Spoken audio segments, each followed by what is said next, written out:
I was also born in New York, grew up in Israel, and then a bunch of other places in between. We moved a lot.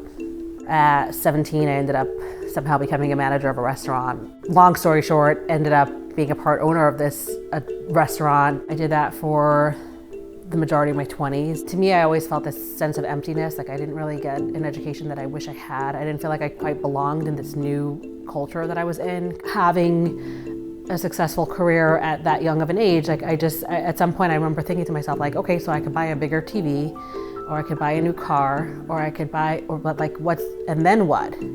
Like I don't really know what the purpose of, I'm just working to have money, to work, to have money, to work. Like it just seemed like this endless cycle that was kind of meaningless, quite honestly. So I decided that I wanted to go to college. I moved back to Vermont as a single mom. Basically, my husband was working in New York and commuting to Vermont on the weekends. So during the week, my schedule, I knew what it was. I had to take care of my son in the morning, drop him off. I was at school, and when I was at school, my time was very valuable because the time was ticking. At 6 o'clock, I had to pick up my son.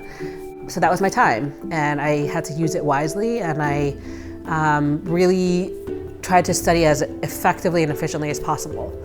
And I also met with Dr. Tchaikovsky, and she really helped me figure out how to do that. What would be the best way to go about, how to study this, how to understand it, so that I could remember for the future. And, and I ended up coming up with a system that really worked for me. I kind of knew how to be more focused and then also be a mother when I needed to be a mother. And I remember the first time my son wasn't able to go to daycare because he had a little fever. And I was trying so hard. He was like, I don't remember, a year old or so. And I'm like trying to study, and like he's like tearing the pages, and I'm trying to read, and I realized that I'm just fighting this battle that I'll never win. The best thing that I could do is stop what I'm doing, stop trying to study, and be a mother. I'll find the time to study and make it up eventually, whenever. And if I fail this quiz, then I fail this quiz. Then it is what it is. That's gonna be okay too. I think being a mother through med school really helped me prioritize my time and use it very wisely. In medical school, there's a lot of, I don't know what the correct terminology is, but there's this sort of like mentality of like, this is the way, and everybody has to fit into this like narrow sort of like, let's just put on our blinders and walk, and then just don't think, ask questions, do anything outside of the ordinary, because there's no time or space for that, but just go straight, and if you do that, you'll succeed. And it bothered me. I'm like, well, we're, creative individuals. We all offer something unique and different. And, I'm not ready to like put on the blinders and just, and it also felt very limiting. It's like, well, if you get XYZ score, then you fit into, then you could be a surgeon. If you get a different score, then you could be a, family medicine. And it was like, what if you just want to be family medicine and you have a score of like, why is a score driving people? It just made no sense to me. How do you have a score tell you if you should be doing something with your hands, or you should be having a relationship with people? Like this is a personality thing. This has nothing to do with, it just seemed like the antithesis of what, the drive that I thought I would want to have, or the passion. I remember having a conversation with a classmate who was saying, I got this score on STEP, and therefore my choices are, 1, 2, or 3. And I was just thinking, like, why is that where we're starting? We should be starting at the point of like, what do I want to do?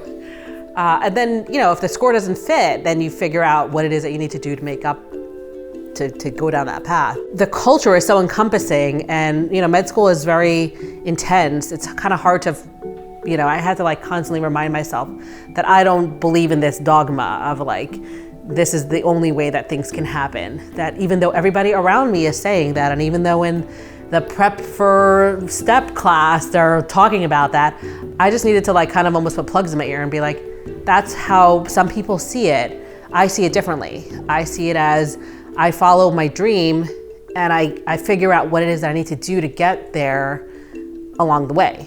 And if one thing doesn't work out, then let's try a different way. But I'm still gonna follow my dream. I'm still gonna get there.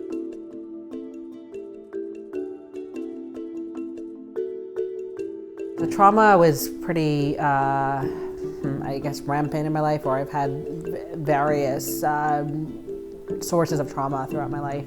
there was a lot of sexual abuse, unfortunately childhood sexual abuse that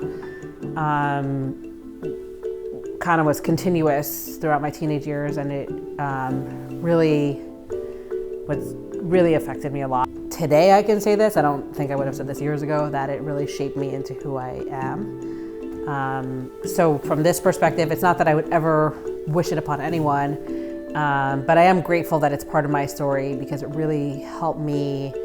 I think there's times when, you know, not wanting to continue living or not knowing how to get through the next day, or being so ashamed to be alive, or that I really had to work through some of these really painful emotions in order to, you know, really value myself. And I think sometimes when we're not faced with that, we don't quite value ourselves as much because we're never really, you know, needed to evaluate and say like, hey, you know, like, oh, of course I'm valuable just as I am. I'm really grateful that I ended up finding trauma therapy, just knowing that I was valuable enough for somebody that cared enough to listen to me just because I was a victim of sexual abuse was, to me, like the beginning of healing. It doesn't matter what anyone else wants or thinks or whatever.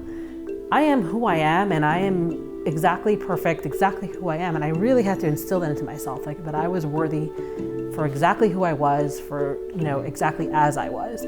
For me, I think it really helped me be the person that I am today. The advice that I'd give myself starting med school is really don't stress about, you know, being the best. I think I remember having this speech on day one that there's a bunch of A students in this class, and like now we're the A's amongst the A, like it's kind of like everybody is in the same boat, and there's gonna be this one person that's gonna do better on the test and one person that's gonna do not less well. We're all equal. Like a test is just one way of measuring us. It really doesn't make us into a better doctor. I quite honestly, you know, I don't think it's the best way to really evaluate. But it is what it is. It is what we have, and it's what we use. So it's part of the system.